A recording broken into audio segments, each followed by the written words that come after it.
Hey, everybody. It is Friday, June 28th.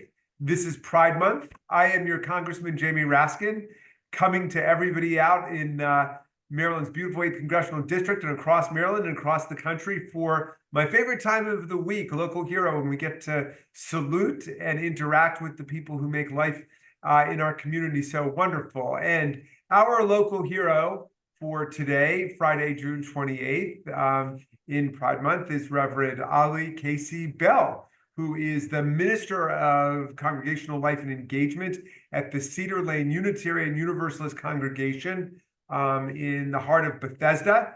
And Reverend Bell was just recognized by Montgomery County for all of his work. He holds a Master of Divinity from the Lombard Theological School and a Master of Social Work from the University of Central Florida.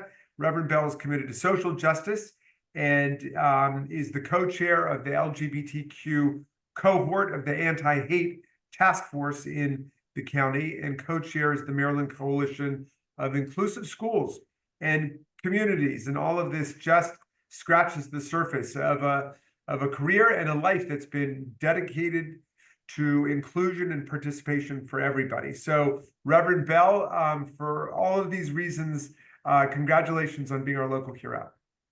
Thank you so much. I really am honored. I've seen a lot of your local hero segments. I had to go and look at them, and I was like, wow, these people have done amazing things. So I really appreciate it. Thank you. We indeed have an amazing community, and you're a big part of that. Tell us,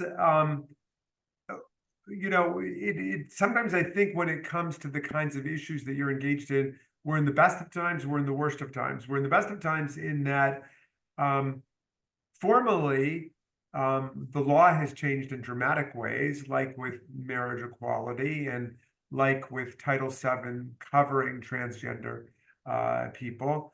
But then at the same time, there's this huge backlash going on and lots of angry and contemptuous things being said. And I certainly hear them on Capitol Hill. And I wonder how you navigate that reality that when you talk, I know you do a lot of work with young people, for example, but when you're dealing with young people in the LGBTQI community, how you deal with that kind of schizophrenic quality of the times we live in.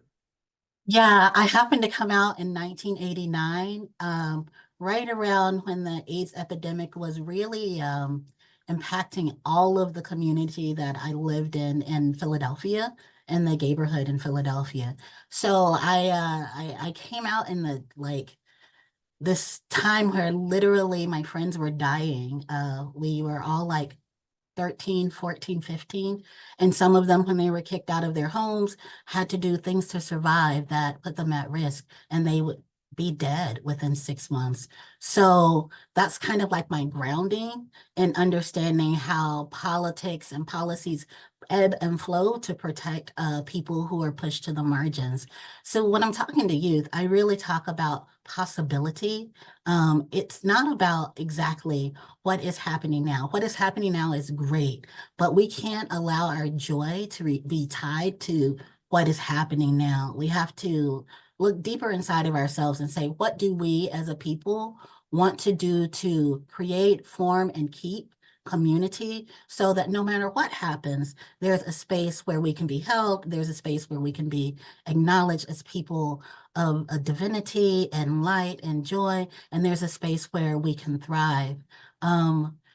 Living in a blue state, I've lived in red states, I've lived in blue states. Living in a blue state is definitely different for queer people because there are protections that we have that people in other states don't have. So reminding them of the work that so many people have done before them to get them to this place that is still has no equity, right? That people are still legislating your existence, but that there were so many people before us who had so many things that were worse done to them, about their humanity, and encouraging them to find the place where they can get into the advocacy and the thriving of understanding that no person's existence should be legislated. We shouldn't be voting on whether people can thrive and have equity in our country, right? So Yeah. that's kind of the ideal.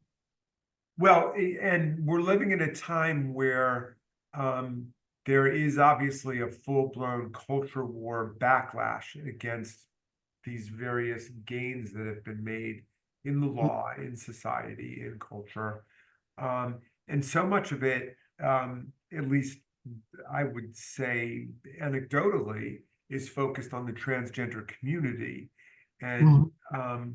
I wonder how you, as a transgender man, experience kind of these like ceaseless attacks on the transgender community. In fact, I just got back from Yeah. hearing today where um, some of my Republican colleagues were attacking Title VII, and which gives civil rights protection to transgender people on the grounds that it will make it easier for women to be raped. Right, which is just just to be clear, that is ridiculous because trans people have existed at every point in history. Um, and just like everyone else. I think that for me, when I am feeling, oh, when I'm discriminated against, just to be clear, when I'm discriminated against, it feels really horrible. It is a place where if you don't have the stability, like I'm very privileged in that I have a job, I have a family, I have, a place to live. So I'm sitting right here like on the privilege of all of these things that keep me stable.